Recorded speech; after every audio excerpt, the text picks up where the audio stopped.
Vacate your engine room. Vacate your engine room. We're prepared to subject you to disabling fire.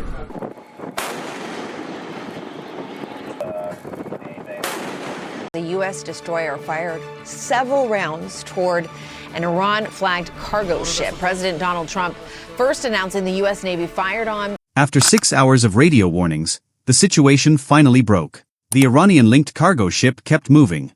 It didn't turn. It didn't slow enough. And it didn't answer the way U.S. forces wanted. For most of the transit, American warships had tracked the vessel as it pushed through the northern Arabian Sea, holding a steady course toward the approaches that lead back toward Iranian waters. At first, this looked like another tense standoff at sea, the kind that usually ends with more warnings, more shadowing, and another day of rising pressure. But this time, it didn't end there. At some point, the message from the warships changed. Compliance was no longer being requested. It was being enforced. According to the sequence of events now being discussed across defense circles, the crew was told to clear critical spaces below deck. Then the firing started. Naval gun rounds tore into the vessel's engine section, hitting with enough force to cripple propulsion and bring the ship to a halt. No warning shots across the bow. No symbolic display. This was a direct disabling strike, aimed at stopping the ship in place before it could move any farther. Within moments, helicopters were already inbound, flying low over the water to reduce exposure and speed up the approach. Marines descended onto the deck, secured the vessel, and took control. In a matter of minutes, a cargo ship moving under Iranian control had gone from defiant transit to forced seizure under the guns of the U.S. Navy. And that alone would have been enough to send shockwaves through the region. But what happened next is what turned this from a single dramatic interception into something much larger. Because almost as soon as the ship was taken, the military picture around the Strait of Hormuz began to shift again. More American assets were moving in. More warships were being positioned. More air power was entering range. And suddenly the question was no longer just about one cargo vessel or one boarding operation. The question became whether this was still a limited maritime enforcement action, or the opening phase of a broader military posture that could expand very quickly. Now here's where it starts to look even more serious. The United States already had major naval power operating across the region, but the arrival of additional forces changes the meaning of every encounter at sea. When a single destroyer disables a ship, that's one thing. When that action happens under the cover of a growing carrier presence, destroyer screens, surveillance aircraft, and amphibious forces nearby, it starts to look less like a one-off interdiction and more like a coordinated escalation ladder. And that's the part people need to pay attention to. Because ships don't move into these positions by accident. Carrier groups don't shift theaters casually.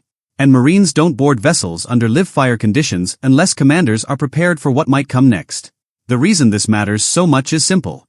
The Strait of Hormuz is not just another stretch of water. It is one of the most sensitive chokepoints on the planet. A narrow passage, packed with commercial traffic, military patrols, energy shipments, and constant surveillance. Every movement there gets watched. Every maneuver gets interpreted. Every delay, every warning, every course correction can trigger political reactions far beyond the water itself. So when a U.S. warship opens fire on a cargo vessel linked to Iran in this environment, that is not a local event. That becomes a signal. And signals in this part of the world rarely stay isolated for long. What makes the situation even more dangerous is that both sides know exactly how much is at stake. Iran understands the leverage of geography. The United States understands the importance of deterrence. One side uses pressure, presence, and ambiguity. The other answers with force protection, rapid deployment, and overwhelming visibility. That's what makes these moments so combustible. Not because war is guaranteed, but because each side believes it must show resolve without appearing weak. And when both sides are trying to prove they won't blink, even a single cargo ship can become the trigger point for a much wider confrontation. Then there's the buildup itself. Reports of more U.S. naval power flowing toward the region have intensified the sense that this operation may be part of something bigger. A carrier strike group is never just one ship. It's a moving fortress. It brings fighters, electronic warfare aircraft, airborne surveillance, missile defense, anti-submarine protection, logistics and command and control all wrapped into one mobile combat system. Add a second major naval formation into the same theater, and the operational picture changes immediately. Now you're not just policing a lane. You're creating layered dominance over sea and airspace at the same time. That gives commanders options. Lots of options. And in a crisis, options are power. Destroyers play a major role in that picture, and they often get underestimated because the carrier gets all the headlines. But the destroyers are the ships doing the hard, constant work. They track aircraft. They watch for missile launches. They scan for submarines. They escort high-value units. They intercept threats. And if necessary, they launch precision strikes of their own. So when multiple destroyers move with or ahead of a carrier force, that's not decorative. That's the shield and the spear taking position. In practical terms, it means American commanders are preparing for a range of scenarios, from harassment and drone attacks all the way up to a direct exchange of fire across a broader front. And if another carrier group joins the theater, the symbolism becomes impossible to ignore. 3 major naval formations operating in the same general region is not business as usual. That kind of concentration sends a message to allies, to rivals, and to every ship captain moving through the Gulf. It says the United States is building depth. It says Washington wants endurance, redundancy, and immediate striking power. It says commanders do not want to be caught reacting slowly if the next encounter goes further than expected. Because once one vessel has already been disabled and boarded, the threshold has changed. Everyone now knows the warnings are no longer theoretical. But the biggest danger may not come from the largest ships. It may come from the smaller, faster, harder-to-track platforms that thrive in the confined waters of the Gulf. Patrol craft, fast attack boats, drones, coastal missile batteries, mine-laying operations. These are the tools that can turn a tense standoff into a regional crisis almost overnight. A carrier is powerful, but it's also visible. A minefield isn't. A missile battery hidden along the coast isn't. A swarm of small boats moving at speed in cluttered maritime traffic can force split-second decisions, and split-second decisions are where escalation lives. That is why even the smallest movements in these waters matter so much.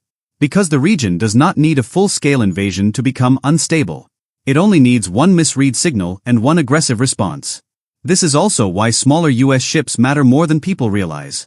Littoral vessels, patrol elements, mine countermeasure assets, and boarding-capable platforms aren't just support units.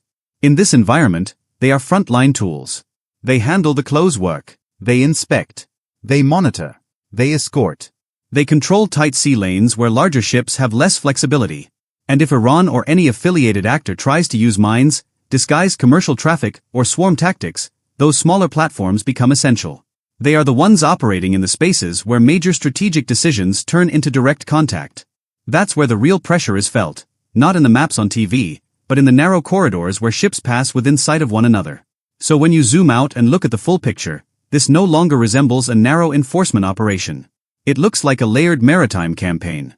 Large deck ships providing air cover and strike reach. Destroyers extending radar and missile defense. Amphibious elements carrying marines for interdiction and boarding actions. Smaller vessels managing the choke points. Surveillance aircraft watching everything from above. And beneath the surface, almost certainly, submarines moving silently where nobody can see them. That combination is not assembled for symbolism alone. It is built for persistence, control, and if necessary, rapid escalation. And that brings us to the cost, because this kind of military posture doesn't just project power. It burns through resources at a staggering pace. Running one carrier strike group is already enormously expensive. Add another, plus destroyers, helicopters, logistics ships, intelligence assets, and round-the-clock air operations, and the daily cost climbs fast. Fuel, maintenance, munitions readiness, flight hours, crew tempo, repair cycles, supply chains. It all adds up every single day. This is not the sort of deployment you maintain indefinitely without a reason. If the United States is willing to sustain that level of pressure in and around one of the world's most sensitive waterways, then policymakers clearly believe the stakes are high enough to justify it. And the stakes are high enough, because this isn't only about military pride or a showdown between two flags on the water. This is about global commerce, energy flows, and strategic credibility. A huge portion of the world's oil passes through the Strait of Hormuz. Even the perception of instability there can send prices upward, unsettle shipping markets, increase insurance rates, and force governments to issue warnings or adjust naval patrols. If actual disruption begins, if tankers are delayed, rerouted, damaged, or threatened, the economic reaction would be almost immediate. Markets don't wait for certainty. They react to risk. And right now, risk is exactly what is building. Iran knows that too. That's part of why this theater remains so dangerous year after year. Tehran does not need to match the United States ship for ship to create consequences. It only needs enough capability to make movement costly, uncertain, or politically painful. Drones can do that. Missiles can do that. Mines can do that. Harassment of commercial traffic can do that. Even a failed attack can still have strategic impact if it shakes confidence in safe transit through the Gulf. That asymmetry is what makes these encounters so serious. The US brings overwhelming conventional power. Iran brings the ability to create disruption in exactly the wrong place at exactly the wrong time. And now the equation has changed again because the disabling of that cargo vessel sets a precedent. It tells every ship in the area that refusal may no longer lead to endless shadowing and warnings. It may lead to live fire. It may lead to boarding. It may lead to seizure. That changes behavior, but it also raises the temperature. The next captain, under pressure, may panic. The next escorting force may move too aggressively. The next radio exchange may be misunderstood. When everyone involved knows the last incident ended with shells hitting steel and Marines on deck, every future encounter starts from a higher baseline of tension. That is why the most important question now is not what already happened. It is what happens the next time. What happens if another vessel refuses inspection? What happens if a ship changes course suddenly in a crowded lane?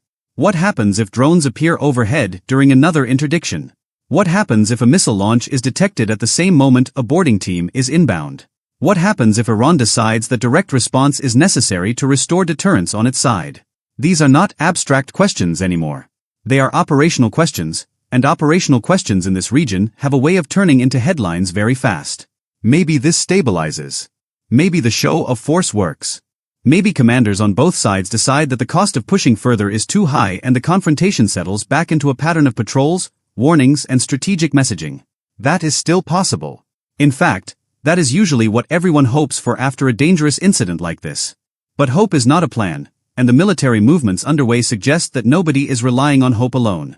Reinforcements, escorts, air power, Marines, and extended presence all point to the same conclusion. Decision-makers are preparing for the possibility that this does not calm down. And if it doesn't calm down, the consequences won't stay at sea. Regional bases become more important. Air defense alerts go up. Shipping firms alter routes. Oil traders react. Allied governments coordinate. Insurance premiums spike. Diplomatic channels get tested. And every commander in the area starts operating with less margin for error. That is how a single maritime confrontation can spread into something far broader without either side necessarily planning a full war from the beginning. Not through one dramatic declaration, but through a chain of responses that become harder and harder to reverse. So yes, the image everyone will remember is the dramatic one. US warships firing on an Iranian-linked cargo vessel, helicopters racing overhead, Marines descending onto the deck, and a ship brought to a stop under armed control. But the more important image may be the one forming afterward. More ships arriving, more aircraft within reach, more pressure building across one of the most strategic waterways on Earth. Because that's the real story now. Not just the shot that was fired, but the forces moving into place after it. And when you look at all of it together, the interdiction, the live fire, the boarding, the reinforcements, the choke point, the cost, the oil routes, the rising risk, you start to see why this moment feels different. This isn't just about one vessel anymore. It's about whether the region is entering a new phase, where warnings are shorter, responses are harder, and the space between pressure and open confrontation gets dangerously small. That's what makes this so serious. Because once naval gunfire has already been used to stop a ship in the Strait of Hormuz, the line everyone thought was still far away suddenly doesn't look far away at all. And right now, with more American firepower moving into the theater and every side watching the next move, the real question is no longer whether this crisis is expanding. It's how far it goes from here.